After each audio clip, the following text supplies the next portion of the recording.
Yep. All right. So this is our second paper of the session. This is Huong, who is representing the University of Bridgeport. He is a graduate now and is working a job. Now working a job going off to grad school at University of Maryland, joining the ranks of masters and PhD students. Welcome. Hi. Good morning, everybody. About to close out the session of two papers. Today, I'm Huong. I am presenting our grad student's paper on modification of a one-person submarine for remote control operation.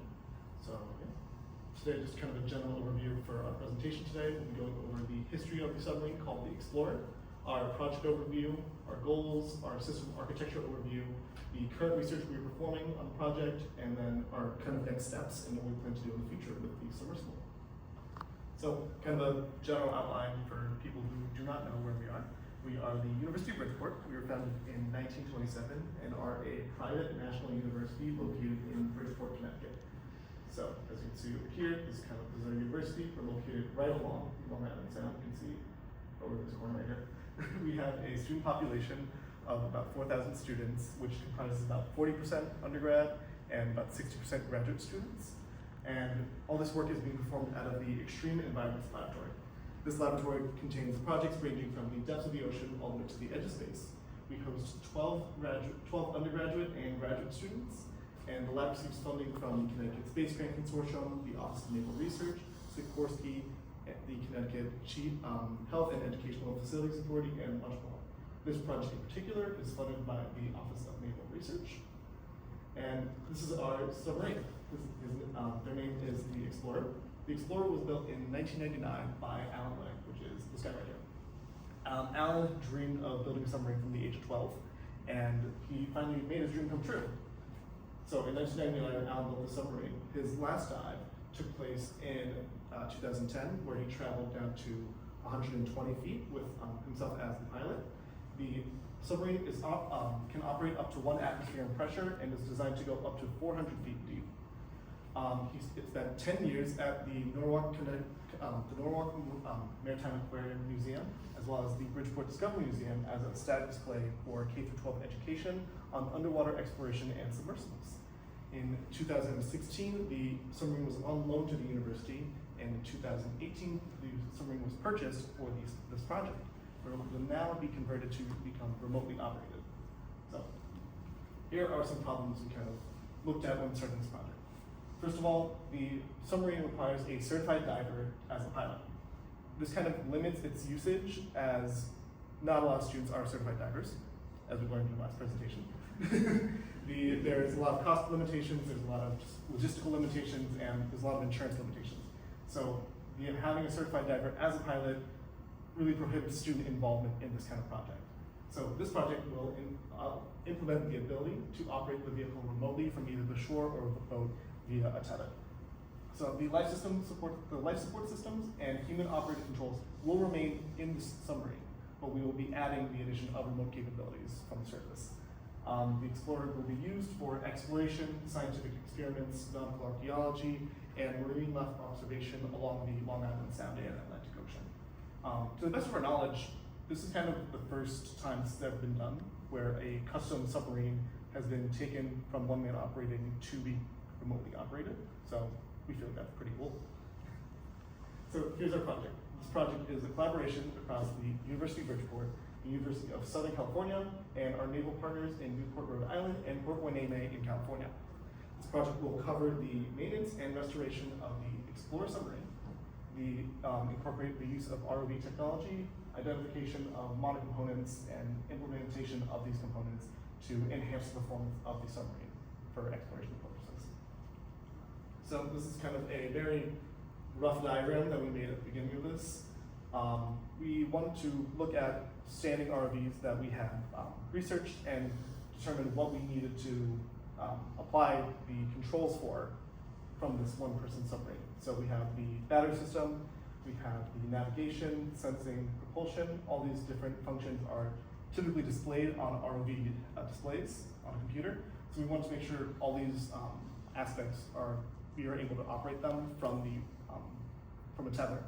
So we have a communications line where we will connect to a topside computer and a tether, which we will probably use fiber optics. And on board the submarine, we will have the running ROS2 as our software, just because ROS2 has much more documentation than ROS3, and we are able to build kind of our project off existing software and documentation rather than kind of guessing our way through as ROS3. On board, we'll have multiple cameras kind of placed around the submarine, so allowing us to view different parts throughout the dive. And we will be able to control all the brushless thrusters, motor drivers, ballast tanks, valves, gauges, and different onboard sensors from the surface from our controls. So kind of some updates we've been traveling on. A lot of the information was in the paper. We've kind of done some work since the paper was published. We have gone through the process of corrosion testing and removal. So on the left side, you can see this is the internal bay of the submarine. Along the bottom, you can see there's very scuffed corrosion that has began growing over the past few years. What we did was we took a borescope and looked into different parts that we weren't able to take apart by hand. And we then sanded it, abrasive blasted, and then coated with Interzone 954 epoxy, which allowed us to kind of prevent further corrosion happening within the submarine. We then repainted it, and now it looks very pretty. So this is kind of a better look at some of the things we got from the borescope. So over here, hello.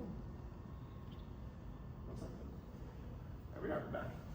So this is, on the left side, we have a look at our conning tower windows. So along each screw hole of the conning tower windows, there's a lot of corrosion and scuff marks that kind of listed deteriorated over time. We are looking to, we are removing the corrosion from these little holes and ideally replacing it to be much less corrosive. This side is the inside of our ballast tanks. You can see the rod is covered in corrosion, and we will be replacing these rods fully to prevent them breaking. So we have new side brackets that are being made for this project. We have, these side brackets are made out of stainless steel 316, which are marine grade, which feature high tensile strength and corrosion resistance. The side brackets will be used to mount the two side thrusters on the left, the starboard and port side. And this will allow us to, this design will allow us to modularly replace the thrusters.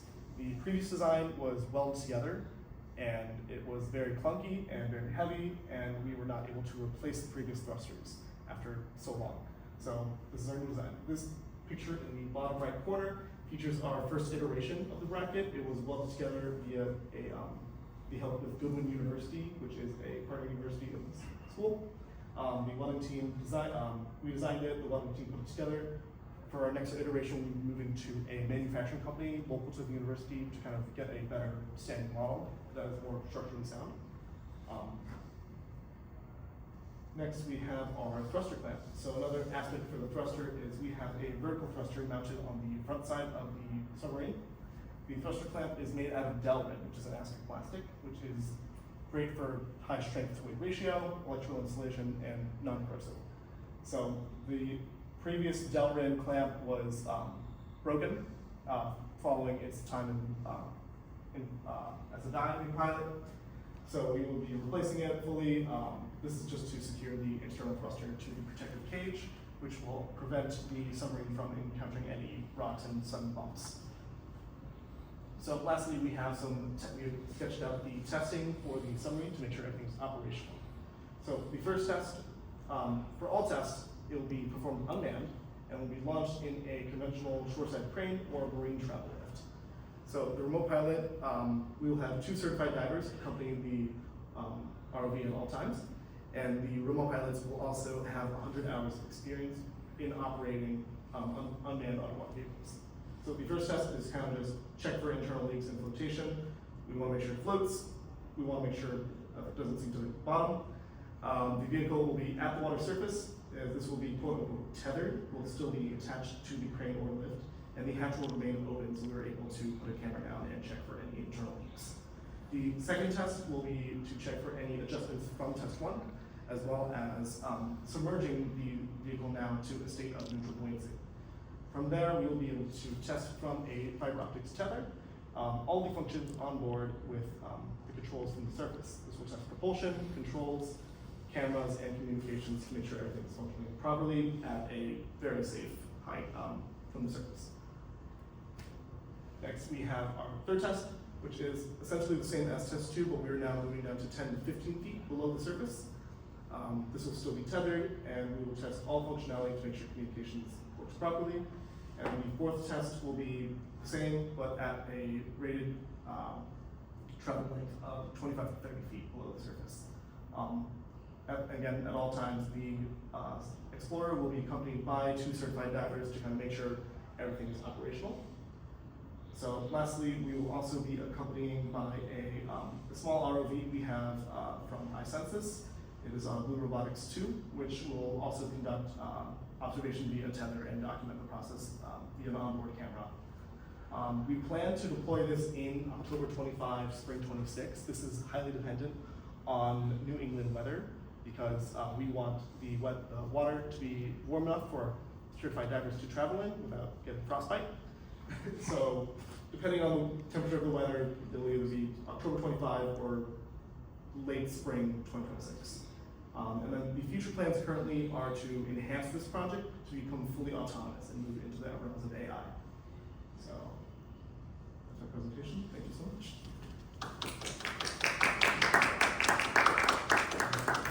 There are lovely references. Does anyone have any questions?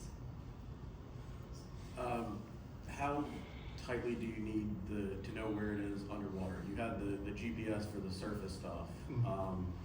I wasn't sure if you ever considered like kind of a sonar locating system to really get that fine precision once it's under, or is it just close enough with the tether? It is.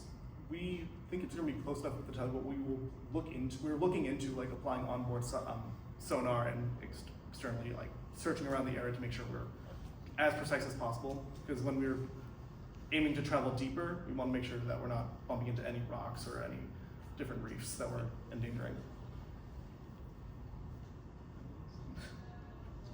What was the biggest takeaway that you guys as students had with this project? So as a student, this project is very interdisciplinary. We have a lot of different engineers in different core learnings. I'm forgetting English. A lot of different engineers are working on this. I'm a computer science and mathematics student, so I don't really touch engineering very much, but this lab has allowed me to kind of branch into electrical and mechanical engineering in terms of CAD and software design.